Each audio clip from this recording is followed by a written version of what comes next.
Yalimadat, everyone, and thank you for joining us today on our second early years webinar. Just a few housekeeping rules before we start. Can you please make sure you keep your speaker on mute and minimize noise disruption? We want to try and record this webinar so others can if they're not able to join today. Thank you so much for joining. We do realize that there's other webinars that are running and Bethlehem classes as well, so we really appreciate your participation today. We do want to make sure that this is as interactive as possible. So if you do have any questions, please leave them in the comments with the age of the child, and we'll try and answer them towards the end of the webinar. Our early years webinar today is about improving well-being by understanding emotions and using positive reinforcement. It's a really important topic for us, and it was something that came up in our feedback as well. So we really want to make sure that parents have the right tips and strategies to help with understanding emotions at home during this time.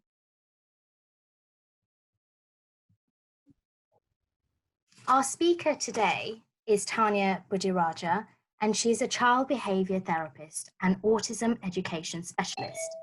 As well as this, she is a SENCO at West London Bethlehem and on the Healthy Minds Committee. So we're really excited to have us here today. The Education Board is here to support, and for us, early childhood development is vital, and we are providing these webinars to ensure that we can help parents at home. Our resources are also shared on Head Start, our education platform, and if you have any questions at all, please email akeb@iiuk.org. I want to pass on to Karam Nanji, our Honorary Secretary, to say a few words. Yalimadat, everyone, good afternoon. Sorry, I've just been asked to do a welcome about 3 minutes ago. Thank you, Rabia, and thank you all for joining us. I think the fact that you're joining us shows that for all of you being part of this, so you're investing in your family life and also in your early years. I think we mentioned last week about the balance between being able to work, being able to handle our everyday lives, and emotions are going to be running high. We all need our time out. So this kind of mindset and healthy minds type seminar may well be quite useful. So I welcome this and thank you, Tania, in advance for supporting us with this. Being a working dad as well, sometimes it's easy for us to just kind of put the kids on a mañana type idea and say, yeah, pachi, we'll come back to you later. Well, actually, this reminds us all that we've all got to be in the same boat together and being positive, helping one another, and empathetic to everyone's needs as a family member. And without further ado, I think probably hand straight over to Tania to kick off with today's talk. Thank you. Thank you, Karim. Thank you, Rabia. Yalimadat, everyone, and welcome. I wanted to start off by saying what an incredible job you all are doing in this difficult time. It is not an easy situation to be in. Parenting on its own is not an easy job. And now during this lockdown, you are also taking the role of an educator. Some of you are working from home. Some of you are also taking the role of your child's grandparents. So try your best not to be anxious or worried, because we are going to get through this together. And where you feel the need for more advice, please seek support from our institution. There is a lot of help out there, particularly during this time. Now, the current situation is not only difficult for parents, but also for our children. We are all now spending a lot more time indoors. Children are experiencing a change in their routine, a change in the way we now celebrate our bank holidays. Not being able to meet their teachers and friends and grandparents can be stressful, and the list goes on. It can be quite difficult to explain the current situation to children, especially the early years. Now, the list of parents' worries may be even longer. So how is it that we deal and work with worried parents and worried children? As parents, we feel the need to always set a brave example for our children. We want our children to experience the best of us and all want to be empowering parents. But can I tell you, that when you express feelings openly as parents in front of your children and show them how you have dealt with it has a real positive impact on your child's emotional development, on your child's social development. Hurt feelings, sadness, and anxiety are part of your daily lives, and letting children experience those painful feelings can give them opportunities to practice tolerating discomfort. Now, there was a study conducted in 2014 which showed that parents who often express their emotions, both negative and positive, openly and comfortably, had children who were better at expressing their emotions and had better coping strategies. They also displayed fewer problematic behaviors growing up. So I suggest you give your children the opportunity to observe how you, your older children, and your grandparents cope with these emotions, so they are able to gain confidence and perhaps create their own coping mechanisms. Teach your children valuable lessons in regulation by modeling it to them. So next time you're feeling low, don't be afraid to have an open conversation with your partners in front of your children. Let them understand how you're feeling and let them see how you deal with that behavior. Let's take a look at this video. Perhaps in this video, the mother was openly expressing her low mood in front of a 6-year-old boy, and let's see what the boy has to say in return.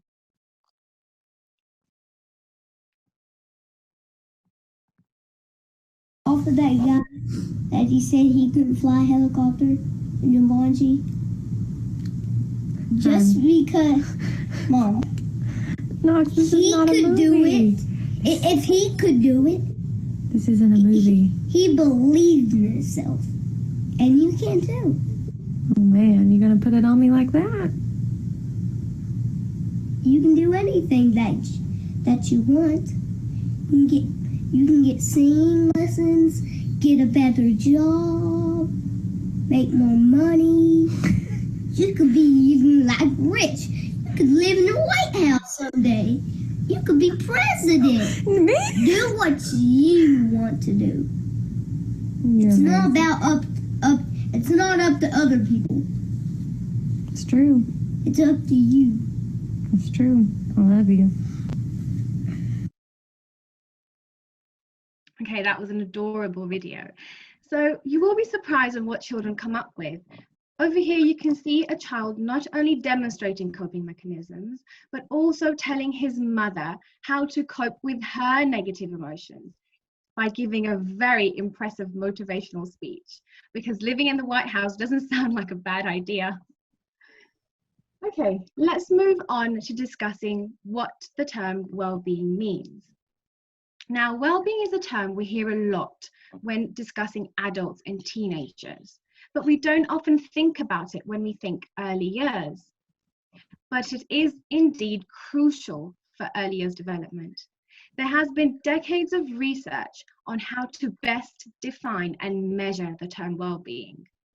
Now, well-being is an umbrella term, so it comprises of several factors such as psychological, emotional, spiritual, etc. Now, I thought the definition of well-being is most relatable and helps us understand the term better, and that is the quality of life. Maulana Hazar Imam speaks often about the quality of life in his Farman, and that is something we're all aware of. So how can we ensure that our child has the best quality of life? Research has shown that children with high well-being are less likely to have mental health issues growing up. And lastly, what is your role as grandparents and parents? You are the primary facilitators of improving your child's well-being. And now, with this lockdown, you can use this opportunity of having more quality one-to-one time with your child that you may have missed out on due to other work commitments before. So let's take a look at a simpler explanation of well-being. I've divided the term into 3 parts. One part of it is your child's comfort. So ensuring your child enjoys the relationship you have and that they feel secure and supported. The other factor is health. So a healthy lifestyle is important. That is all about promoting physical activity, healthy eating, as well as having an adequate sleep. And most importantly, that your child is happy. Now, although it is important to keep your child happy, it is also important to ultimately do what is best for your child. Now, this factor also entails how to cope with things that do not cause happiness. So have a basic understanding of the emotional development and build your coping strategies. I'm sure giving all the chocolates and all the screen time to a child will make him the happiest. But then again, we need to ensure what is the best for your child and teach them how to cope with these mechanisms. So let's talk a little bit about the basic feelings. The emotional aspect of a child's development plays a key role in a child's well-being. You do not want to teach your child feelings are right or wrong. You want your child to embrace all the feelings. So start talking to your children at early years about the 4 basic feelings. So we've got on the screen sad, angry, happy, and scared. So these are the emotions that we experience quite a lot on a day-to-day basis, which is why the first 5 years plays a very significant role in the child's future experiences and life choices. So by supporting your children and increasing the emotional development also increases their understanding of the quality of life and the well-being. Now, this might mean to acknowledge that a 9-month-old anger at having to get out of bath earlier than normal. And it also means to try and understand your 2-year-old's frustration at his Lego tower repeatedly falling.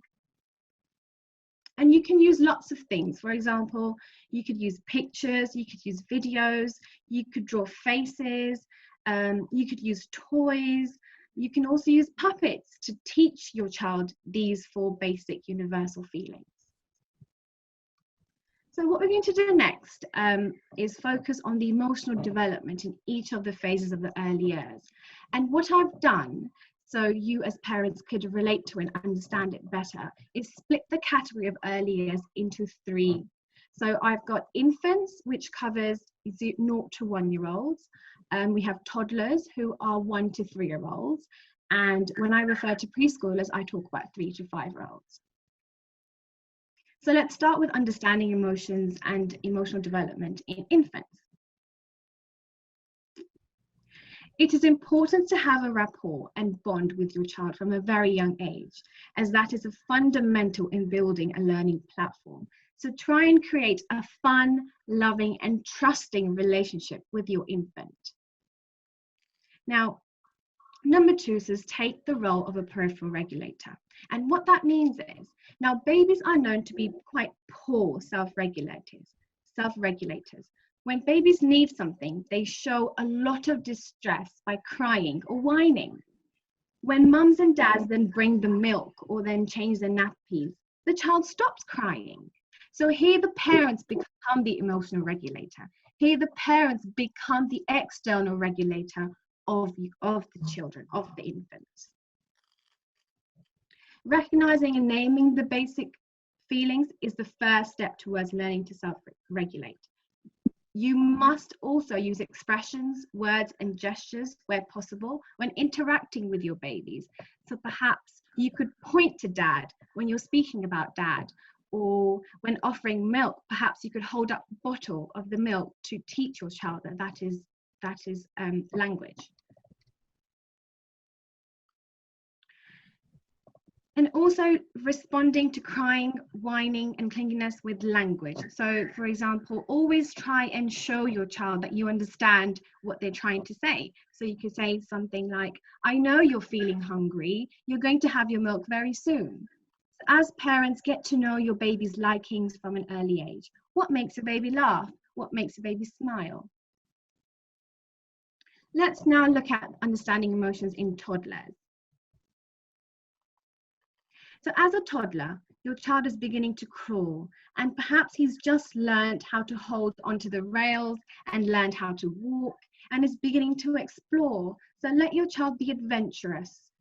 Sometimes at this age, toddlers start to pick up things and twist things, and their fine motor skills are starting to develop.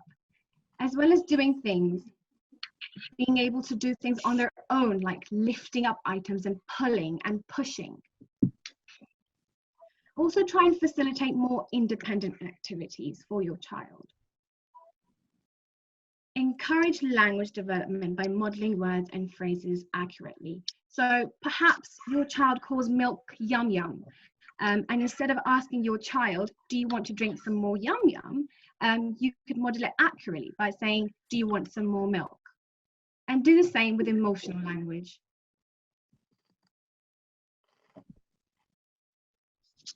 Respond to more desired behaviors.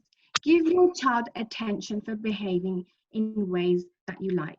Now, don't forget, at this stage, your baby is starting to be a little bit more cheeky, your toddler.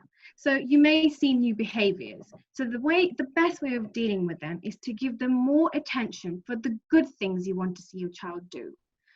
I know there are times we want to say no to your child. For example, when your child is about to touch a plug socket, you want to say, no, don't touch that.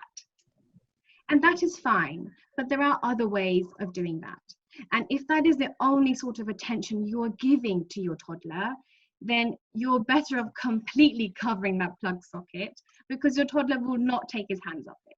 So try and look at other ways of giving your child attention, and perhaps give more attention to those behaviors that you would like to see your child growing up with. Labeling your child's emotions normalizes the feelings. So try to show your toddlers that feelings are absolutely normal. Because for a small child, big feelings can be scary and overwhelming. So it is important to label the emotions as your child experiences it. And teach emotions creatively through play. So let's talk a little bit more about emotional development. So this is our oldest age group, 3 to 5-year-olds. As the children's vocabulary expands, their ability to put emotional stress into words expands. And that is when you see I am nervous versus I'm frightened. So you will see a developmental change as well in their emotional language. You would see that your child no longer is using the full basic universal language, and instead using more specific emotional terms. Use imaginary, creative, and role play to improve emotional learning. Empathy emerges around this age. So I think it's really important as parents to try and make your child understand how you make them feel. So it's really important, and we look a little bit more about this, the best ways of praising your children a little bit more during the end of the webinar. But always acknowledge that you understand their feelings. That's quite important. Avoid talking your children out of the feelings. So I think sometimes parents, when they are talking to their children, they would say, oh, that's fine, don't worry about it, it's going to be okay. And they just sort of brush off the feelings. So I would highly recommend, and I would suggest that you listen to your children. Be the ears for your children to start off, because they're just developing that emotional stage of the years, and it's important for them to know that you are there for them. It's important for them to know that you understand their emotional state, and then you can build upon that. Give your child appropriate tools for coping with their emotions to self-regulate. So this is what we spoke about earlier as well. Make sure that you are able to express your feelings openly in front of your children, so they too can understand how you then cope with your strategies and perhaps learn from it. And keep track of how your child is feeling. Now, I know what happens is that now during this lockdown, we are all spending a lot more time indoors, and we are naturally noticing a lot of changes in our children, which is a good thing. So keep track of how your child is feeling at all times.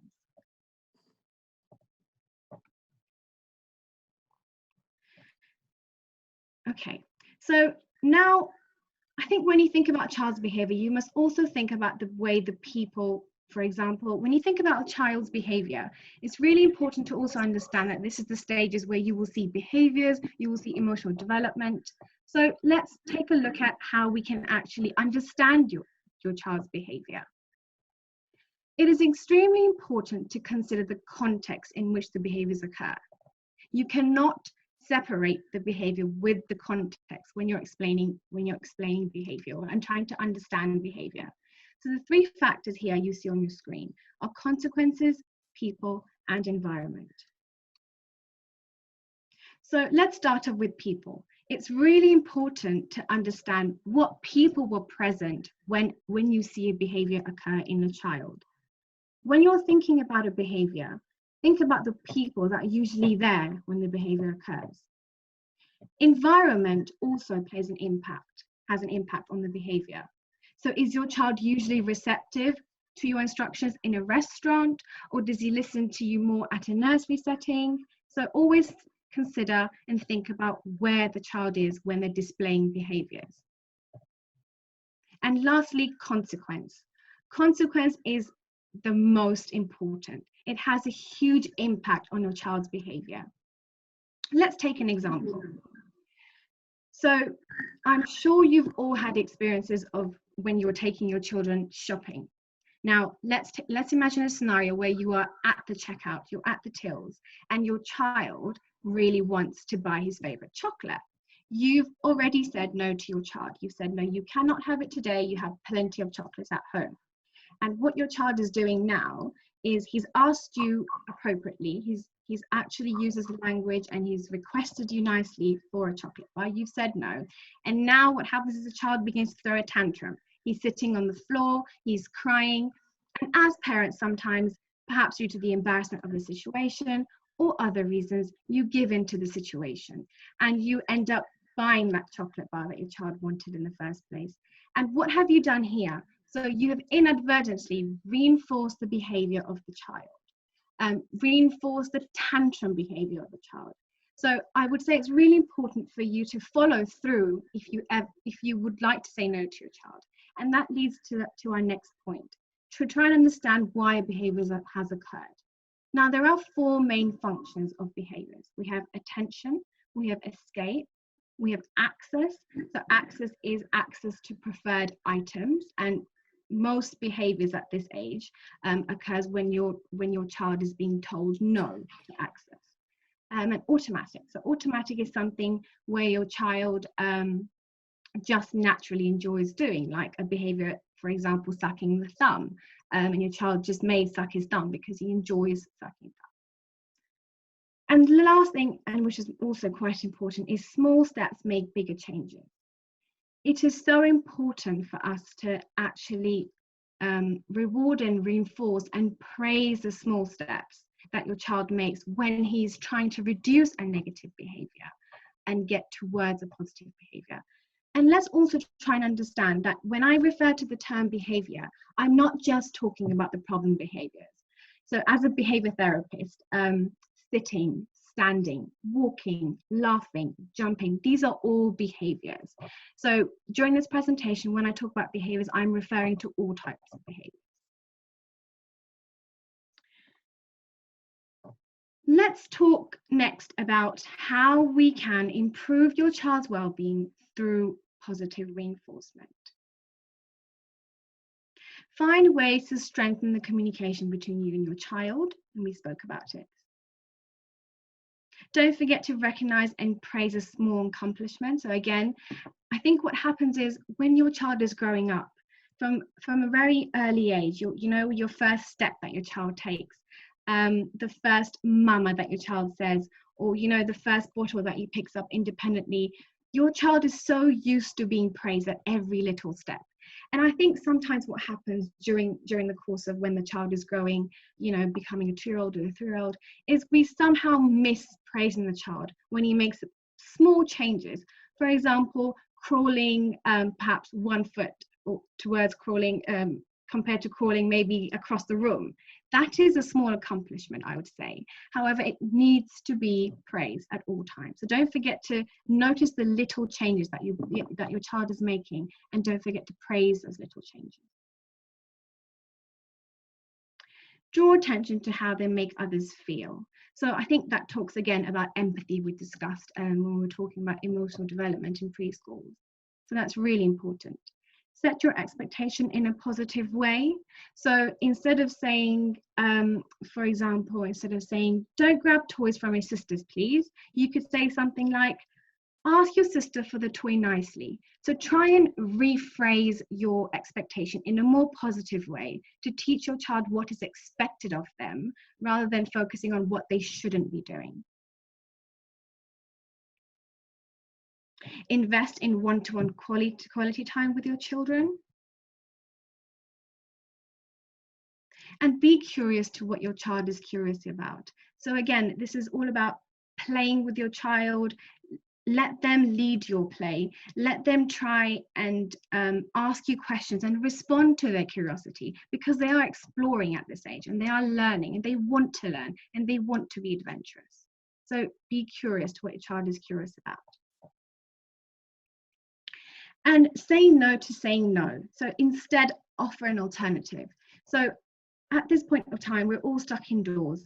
And what's happening is your child perhaps is coming to you often and is requesting a lot more than normal. And your child perhaps wants to go swimming, or your child wants to have sleepover parties. And I think sometimes parents just leave it as, no, you can't. And then, and just expect the child to think of other things to do. So a better way of saying no is to always offer a positive alternative and say, we can't go swimming today because of so-and-so, but perhaps we can do this. So try and always focus on positive alternative. And the last one, praise effort, skill, and be specific in your praise. Let's have a look at the best ways to praise your children with some examples. So you could say to your child, I love the way you have painted the teeth of the lion. That looks very real. So over here, you have a very specific, you pointed out a very specific thing in a child's painting.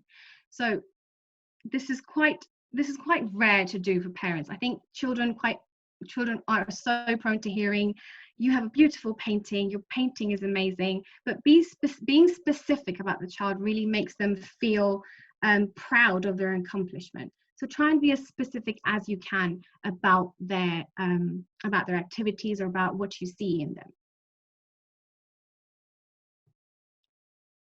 I am proud of you for staying calm when TV time was finished. So this is something that really shows children how you feel and how their activities and their actions make you feel. And I think it's every child's dream, if you like, to make their parents feel proud. So try and use a lot of phrases that incorporate your own feelings and how you feel about their actions. You have worked really hard on that Lego tower. It looks amazing. So again, praising effort. You're praising the effort of the child here. You are getting much better at tying your shoelace all by yourself. Well done. So over here, you're actually praising their skill. So it's really important to look for skills to praise in your children. I really enjoyed watching your dance. It made me really happy. So again, you're talking about your emotions and how it made you feel.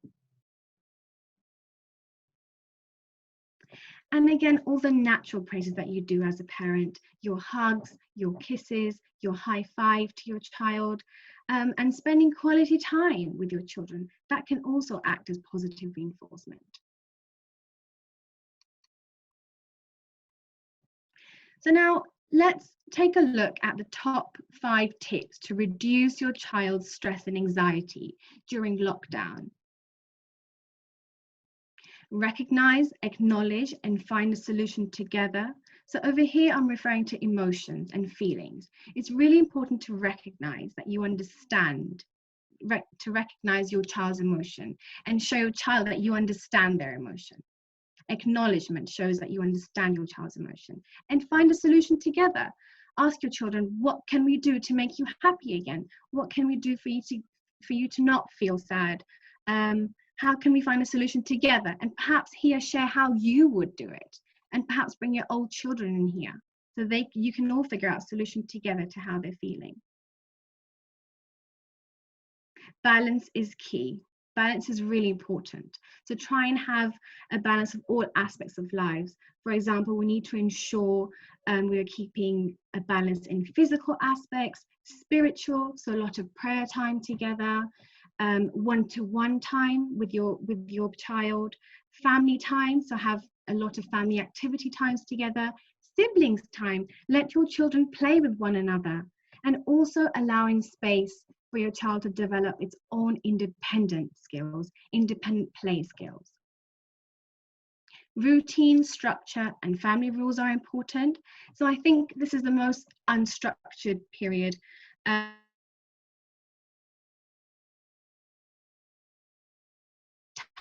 Times and having, again, family times together can really help create a sense of structure in this challenging time for your children. And use this opportunity to teach your child about the practice and value of our faith. You know, the prayer times together.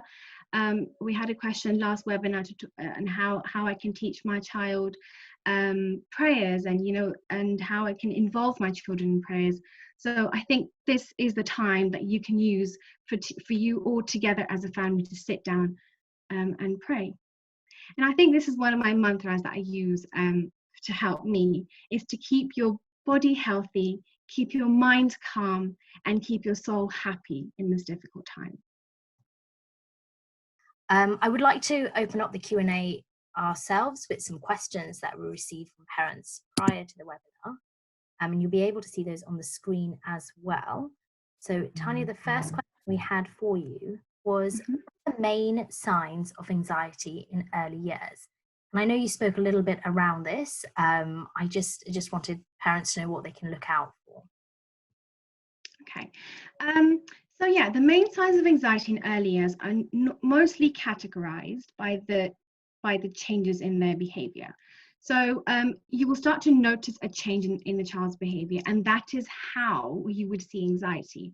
Now, I also want you to all understand that right now we're all observing our children a lot more than normal. And we could be over noticing and over analyzing changes in our children's behavior. But I will give you the main signs. So sometimes if your child is having a lot of bad dreams, that could be a sign of anxiety in early years. A change in their appetite. So if your child has been eating quite well and suddenly you see a dip in the child's appetite, that could be a sign of anxiety. Lack of bladder control. So for example, if your child is toilet trained and now more than usual he is having a lot more accidents and a lot of bedwetting is going on, then that could be one sign of anxiety. Increased tantrums. So if your child is having a lot of tantrums, again, we also need to understand that this is a very difficult and challenging time for everybody. So you are likely to see more behaviors and more negative behaviors than usual. But these are the signs of early years. And also things like clingy behaviors. And if your child is constipated, so again, a lot around toilet training. Yeah, so these are, but please do not worry and do not be anxious. And if you are worried that your child may be feeling, may have anxiety during this difficult time, then I would highly recommend that you seek professional support. Thank you, Tania. So we had a question from one of the parents on our chat, actually, and we just wanted to take this opportunity to encourage all parents, if there are any questions that you have for Tania, then please write them on the chat and we can hopefully share them with her today. So this first question is, how do you control a 2-year-old who is throwing or hitting? Okay, now, thank you for that question. So throwing and hitting. Now, again, those are two behaviors, and perhaps you could categorize that as problematic behaviors. That is common in children. First, I think what we need to do, and is going back to our behavior model that we spoke about earlier, is to try and understand what the function of that behavior is. So is your child throwing or hitting because he wants your attention?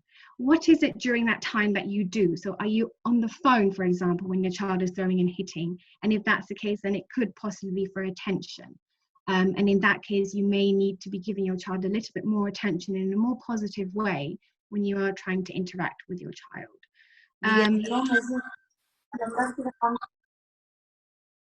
Sorry, is that for me? Sorry, I couldn't hear that very well. No, okay. So that could be one thing. If your child is throwing and hitting, for example, when you're trying to do something with your child, that could be the function could be escape, that your child doesn't want to do it. So I think the first thing that you could do is possibly try and reinforce every instance of the behavior when your child is not throwing, when your child is not hitting. So I would like to take throwing and hitting as two separate behaviors, and perhaps I need a little bit more information on what the child is throwing. Is it food? Is it toys?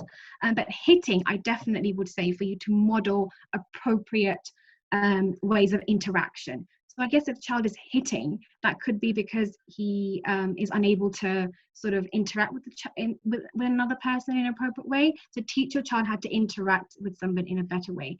If it is out of anger or frustration that your child is hitting, then I guess, again, if you go back to the emotional developmental stage and think about the ways that you can teach your child what to do when you're feeling angry, maybe do calming exercises with your child. But keep that a routine. And if once you start doing an intervention, if once you start working on a particular behavior, then I would definitely say to set precedent and work on it.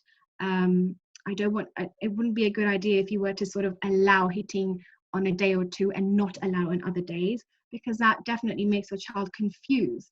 And you need to set the expectation of what is required from your child to ensure that he's behaving well at all times. Thank you, Tania. We had another one from a parent on our chat, and this I think is an important one, given the current situation. How can I prepare my son to be ready for school in September?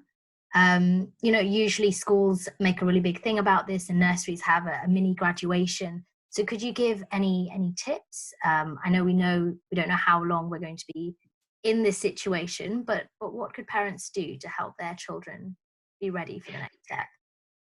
Okay, so yes, as I've mentioned earlier, this time is probably the most challenging time, and a lot of the parents are worried about how to transition back into school, whether it's the first time going to school or not.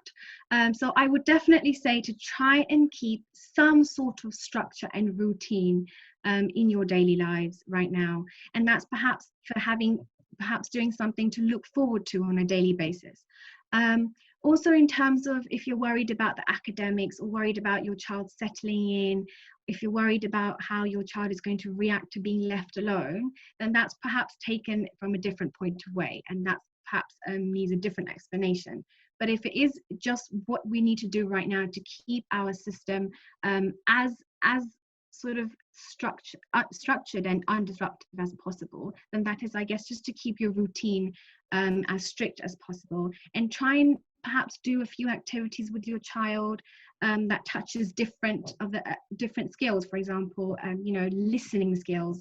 So have a little, you can use lots and arts and crafts from your home-based materials, and just have like little boxes and a ball, and you say like, put the ball inside the box, let's roll the ball, and just work on different listening skills, speaking skills, have conversations with your children. You can talk about colors, numbers, counting. So all these things, if that's something that you're worried about and you would like your child to settle in well when you start school in terms of the academics, then that's one thing that you can work on. But definitely try and keep some sort of structure and routine, and have some exciting thing to look forward to every day, and try and adapt that activity in different ways to create more learning opportunities for your child.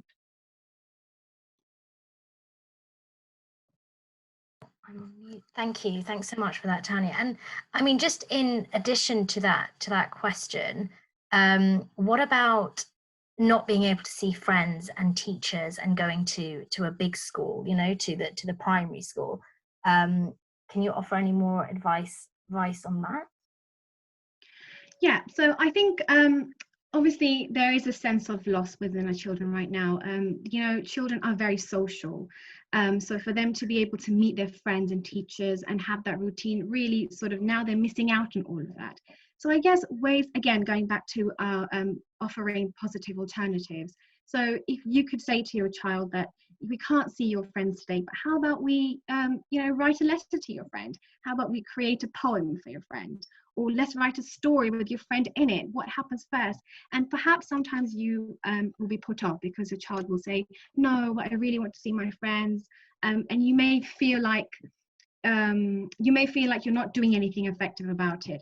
But I would definitely say to just wait it out and maybe try it out. So for example, you could say, I'm going to start writing a story. So once upon a time, and just start writing it. And you will see that slowly your child will start leaning into you, look at what you're doing, and eventually give in. So yeah, definitely try and find a positive alternative and use the same topics. So for example, if your child wants to see a friend quite badly, see if you can talk to that friend, video call, and maybe do some activities around that with that person, having that person involved in some sort of way. I think that's great. Thank you, Tania. We've had another question. My child gets on with things and always has, with all activities, but I fear there's stuff going on under the surface. How do I know what she really feels without putting words into her mouth? How can I? Okay, that's an interesting one, and I'm actually quite pleased that a parent has sort of has started to notice that already in a child, and it can be quite difficult to notice, especially with the younger ones. I think to try and I would say to just observe your child, and the times that you feel where your child is feeling a little bit low, I think it's a good idea to approach that child and perhaps ask open questions like, how are you feeling? And what is it that's making you feel this way? But I think the biggest step that your child needs to take is the child needs to trust you and open up to you. And the child needs to be able to say the first thing, which is how I'm feeling. And from then, I think it would be slightly easier for you to understand why the child's feeling that way. So I guess getting the first thing out would be by you can try having a conversation with that child. Again, I don't know the ages of the child that you're talking about. But again, if your child is verbal, have a conversation with your child. If you feel that your child is perhaps going to be able to show those feelings in a different way, like drawing, perhaps, you could try and draw it out. Also by creating a story. So a lot of my therapy sessions, what I do, I create stories with my children. And when I ask them, how is the person feeling?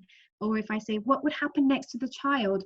Sometimes by the things that your child is saying in response to you, you can try and figure out what the child is feeling and the situation that the child might be going through, and which is why that person is now reflecting it off on the story. So yeah, I would definitely say try and talk to your child, and if not, then I think you just have to wait for the time where you feel that the child is a little bit low, and then use the opportunity to go and ask questions and open-ended questions to your child. Thank you.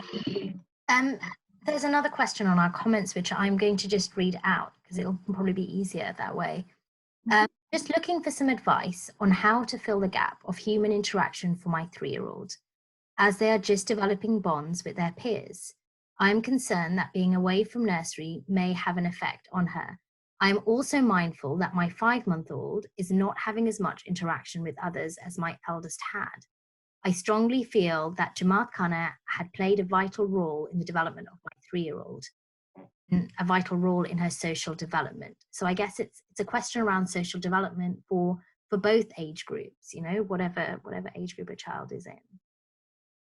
Okay, so if I understand the question properly, it's about filling in the gap of the interaction. So the interaction skills that the child has when he's at school. Is that what you're trying to say, Rabia?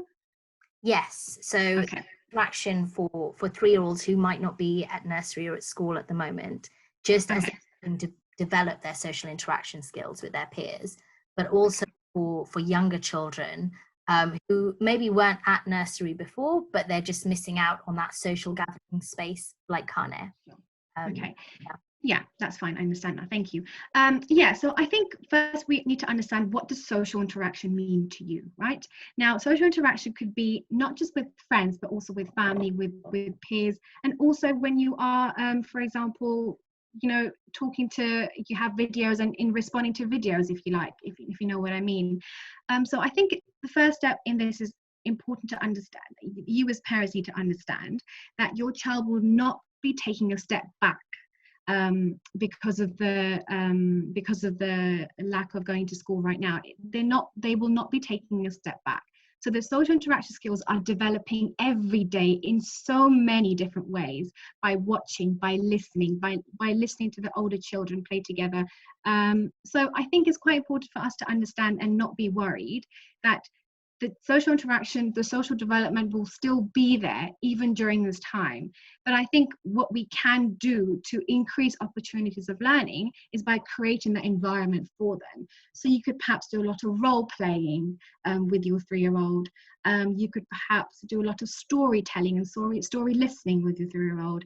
You could do a lot of sometimes 3-year-olds, you know, we have books, and perhaps we don't have a lot of books at home right now and we have to go out and you don't want to do that. But any sort of books, any picture related documents that you can find, you can always talk about that and say, how is a person feeling and what is the person doing, and just things around that.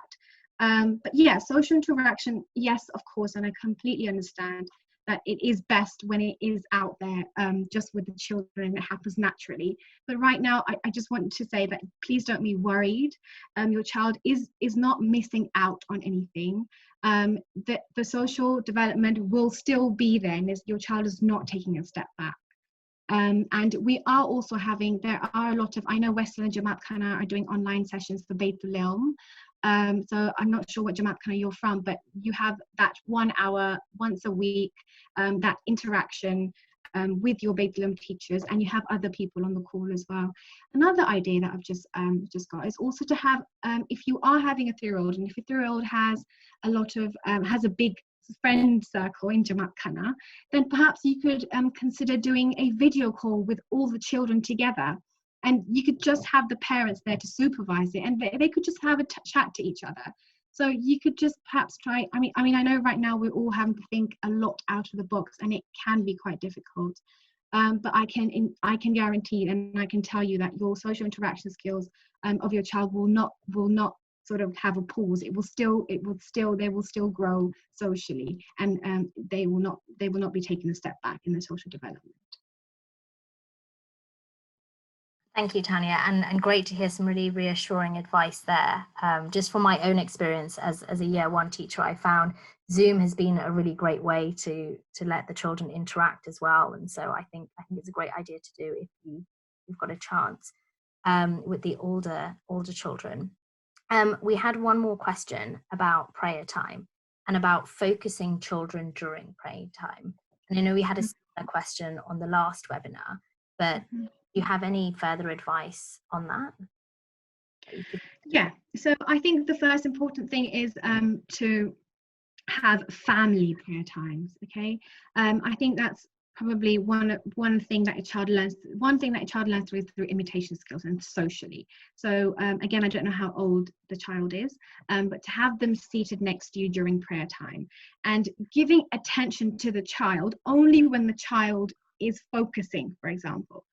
So for example, when it's tasbih time and you would be sitting next to your child, and perhaps you can have your eyes closed when you notice that the child is not paying attention or is not sitting, you can model appropriate behavior. So bring your child back to come and sit next to you. You don't have to say anything to the child, because you're teaching the child to just automatically learn that when it's prayer times, you need to settle yourself in and just you need to be sitting quietly and sitting nicely next to your family during prayer time. So you would do that non-verbally, bring the child in, and perhaps when you see a child picking up the tasbih during tasbih time, you could perhaps look at your child and give your child that eye contact. And what that does is, again, positive reinforcement. And you want that to immediately follow the positive behavior. So if there's any behavior that you're looking to do, talking from a behavior therapist perspective, then I would highly recommend that you give the positive reinforcement straight after the behavior. So again, going back to the example, if your child is taking the dustbin when it's dustbin time and he's purely out of imitation, then you would give him the eye contact and be like, you know, give him assurance and nod your head. If you don't want to teach him that, it's okay to talk, and then go back to prayers. And that way your child will learn to naturally learn to come and sit with you and focus on prayers, because you're giving the right amount of attention and the right time. Because I think it's quite easy for parents also to say, no, don't do that, come here, don't do this, don't do that. And the child then gets attention only for what he's not doing right. So I think it's important to keep that balance. Of course, you want to tell your children not to do, but I would say keep the ratio high for how many times you respond to children when they're behaving well and they're actually focusing on their prayers. Great, thank you. I do have a few more questions coming through on the comments now, but we are coming towards the end of the webinar. So I'll share these with you afterwards, and just so that everyone on the webinar knows, all these questions and answers, we're planning to share them with everyone. So don't worry if you've missed them or if you've not had a chance to ask your question.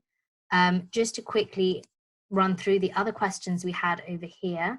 We had one around iPad time and how we reduce this. Again, we'll be answering these questions on Head Start, so don't worry.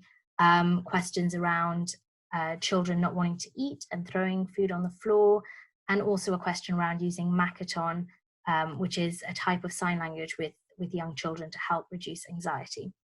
So we will be answering those questions as well. And Tania, thank you so much for your support today and for spending time with us to explore all those different topics. I think it's been a really, really useful session, and it is something that I know parents are concerned about, and it's been really great to have you talk through all the different strategies. So thank you so much. Thank you, Rabia. No, you're welcome. The board is here to support. We do recognise the importance of time at home with your children at the moment, especially in the early years. And so we're doing our best to share resources on Head Start, and also responding to the feedback that we're getting to ensure that we can give you the best topics that suit the things that you're doing at the moment. If you do have any questions, just as I mentioned before, please email them through akeb@iuk.org. And just a quick mention here, I've put some links for our feedback survey. I know we're going to be sharing those in our comments as well. So it would be really great. It should take 1 to 2 minutes to just quickly fill in the survey. And it would be great to hear back on what things we can do better and what else we can include in our webinars. Our next webinar is going to be about how to encourage STEM activities. And this is going to be on a Sunday. I just wanted to speak a little bit around this because it's a little bit different to what we have been doing. It's going to be a pre-primary and primary webinar. So it will be focused more to the upper end of early years, 3 years and up. Although I would encourage you, if you have got the time to listen, because there'll be some really good strategies shared about how to encourage STEM at home and what kind of activities you can do within your everyday routine. So the registration link is there. So it's already open for registration if you did want to register for that webinar. I want to say thank you once again for joining us.